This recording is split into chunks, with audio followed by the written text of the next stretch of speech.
Soto and Chad here, and today we are reviewing the game Monarch, which comes out on February 22nd. We are going to start doing more reviews on our channel, take a look at the gameplay, art style, what we like, what we didn't, and our grading system is going to be a little different than others. It's something new, something unique to us. So at the end, you'll kind of hear what we think. But to start off, Soto, your initial thoughts on this demo. What did you think of the game? So when I first saw this game, it was when you were streaming it the other day, and the first thing I thought was, "Oh my God, this is such a Persona ripoff," and it just looked super boring. So I wasn't really too big on playing this myself. It just didn't look very enticing. It looked just like the same old, same old. So I went ahead and tried this out myself and had the demo, and a couple of things. It ended up being a lot more complicated than I thought. So right off the bat, of course, yes, there's a comparison to Persona and the style, Shin Megami Tensei, all that's there. High schoolers dealing with egos slash Persona, everything like that. But from a style standpoint, I thought it was cool. It jived with me. If you are into an anime aesthetic like the Persona games, I think that you're going to find a lot to like here. I think it's a little bit probably too close to the Hot Topic aesthetic that sometimes I can see in these anime titles. But overall, I was really cool with the style. I thought the characters pretty bland. The main character is one of these silent protagonists, which to me is just one of the most boring things you can ever do. I get it. I get why you're supposed to kind of insert yourself as a protagonist, but I think that's just such a cliche that's been done over and over again. And the supporting cast from, the student council president that you have at the very beginning and your weird little sister, and then like you've got this like persona thing. I think it's called Vanitas or whatever. Yep. Yeah, it's all kind of rote and the same thing.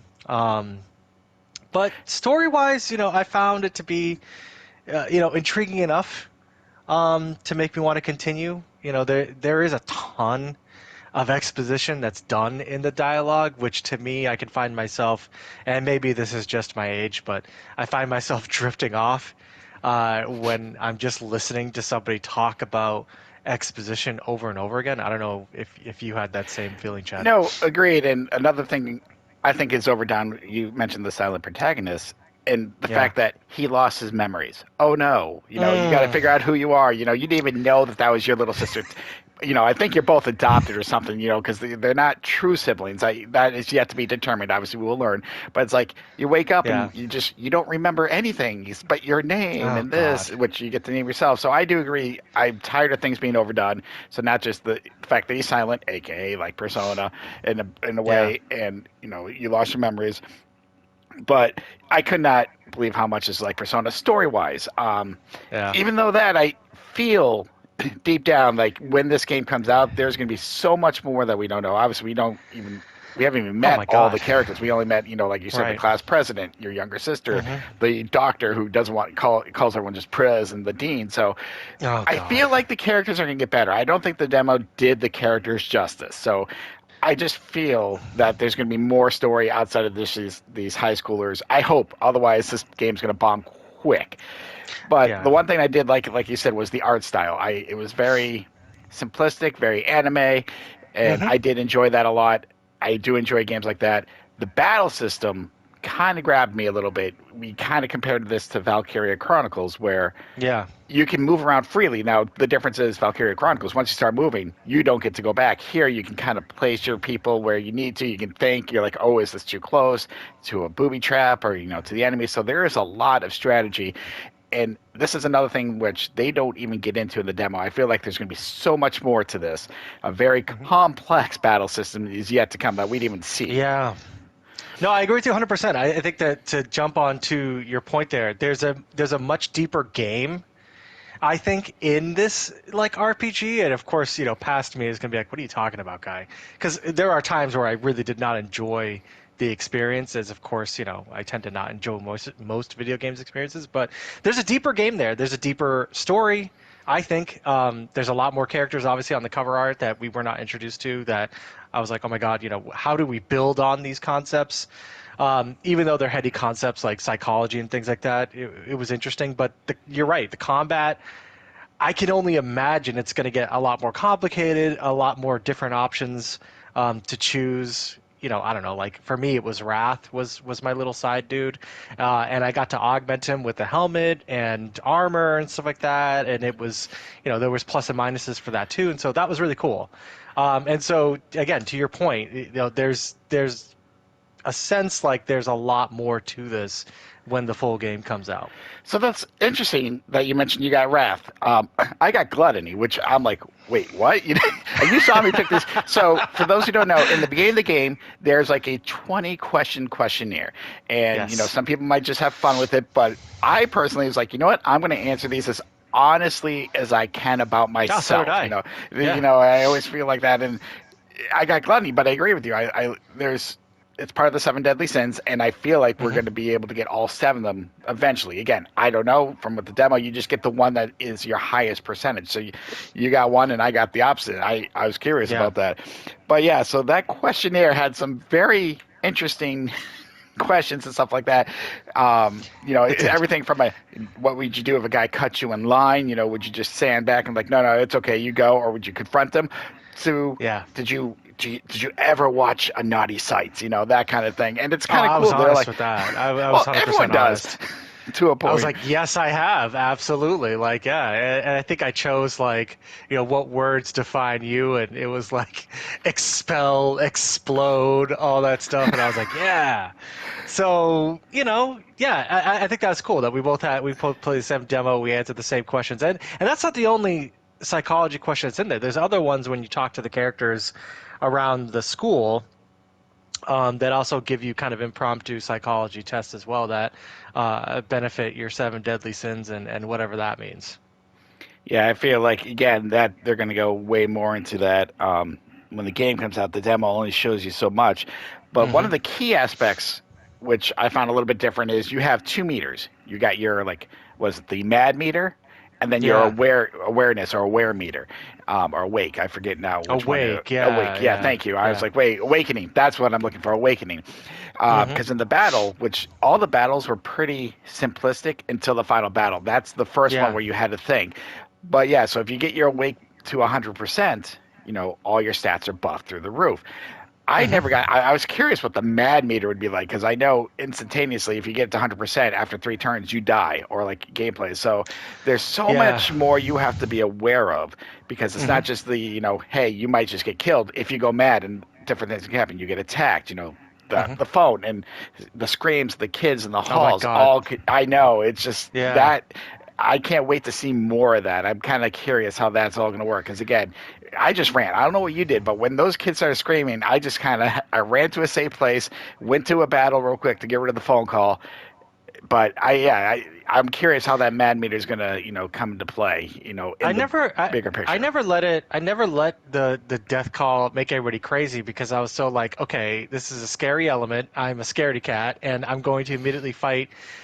Basically, you're allowed to fight. You go to another plane and fight a singularity that will make it so that people don't lose their minds. Because from what I understand, if one of these kids running around the school touches you, you instantly go to 100% madness, and then it's game over. Right? Was that what the Yes, that's what understanding I was? caught of that. But you also had to be near that little cute, ugly, I don't know, buddy creature thing to be able to make a phone call too, because you couldn't always make phone calls, if I recall correctly. Oh, Yeah, so if okay. you're near Yep. him, you can make a call and get out of that situation. But if you're in the middle of the hallways, it's a little bit different unless you call random numbers, which I did not do. But supposedly you can go who knows where if you start dialing random numbers. But again, that's I bet. something similar to Persona. You Hmm. use the phone and you're into this other world, and it's going to keep coming back where this game and this story feels very Persona-like. Which Hmm. I did love the Persona. I love Persona 5, so I'm going to give this a shot, and hopefully they grow a little bit differently than that. But yeah, that if there's one thing, it's like it doesn't feel like an original story to me, and that's one of my big downfalls of this game. Um, Yeah. I mean, monotonous gameplay is definitely there. You have to clear mist and go. Yeah, it's kind of grindy, but with Persona 5, as much as I love Persona 5 and I did not play Royal, Persona 5 can get bogged down with the daily bullshit that you have to do where you go to school, you have to choose to study. And from what I understand, Royal does that a lot better, and it's a lot more paced out, and you have a lot more options. I only played the base game.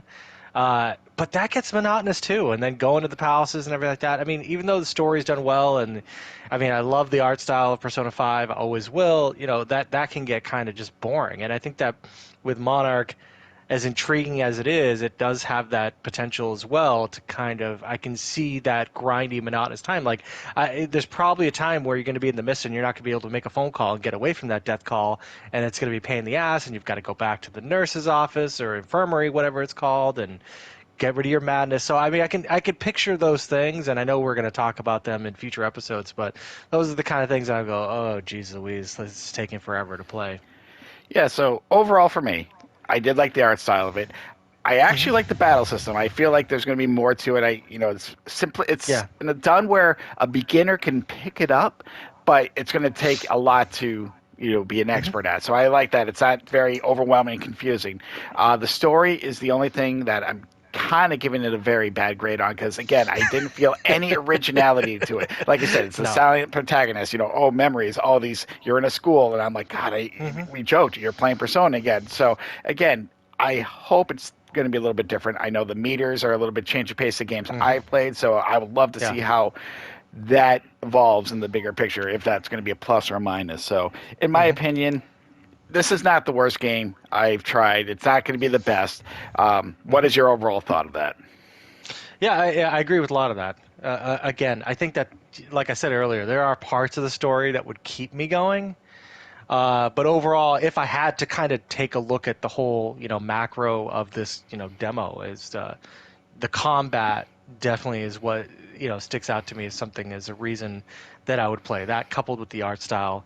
So yeah, I agree with a lot of your points there. So now it's time for the review, and instead of giving me like stars, 10 out of 10, whatever, we are Hmm. going to do something a little different. So for me, it's what for us, it's what would we pay for this game? Yeah. And for me, I would not pay more than 20. Once this game hits under $20, I think I will definitely check this out, and that's when I will purchase it. What about you? When do you think you'll purchase this game? Yeah, I think 15 is good for me. As I've gone back and forth, I've thought about this a lot in the last 24 hours. I think 15 is what I would pay, and that's simply because, as intriguing as this game was in a few different levels, and it really to me felt like an early PS4 game, if I'm being 100% honest.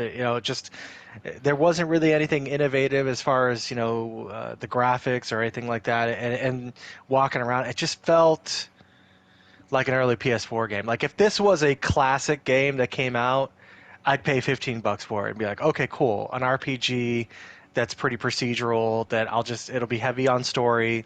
I'll grind through it, but at least it'll be something, to scratch that itch of when I want to play a kind of a grindy RPG. I would definitely play this game, but like you, I would never pay more than $20 for it. Agreed, definitely agreed. Well, that is our review of Monarch. The game does come out February 22nd, again on PlayStation, the Switch, and PC over here at the United States. Hopefully, you enjoyed our review. Until next time, this is Soto and Chad. See you later.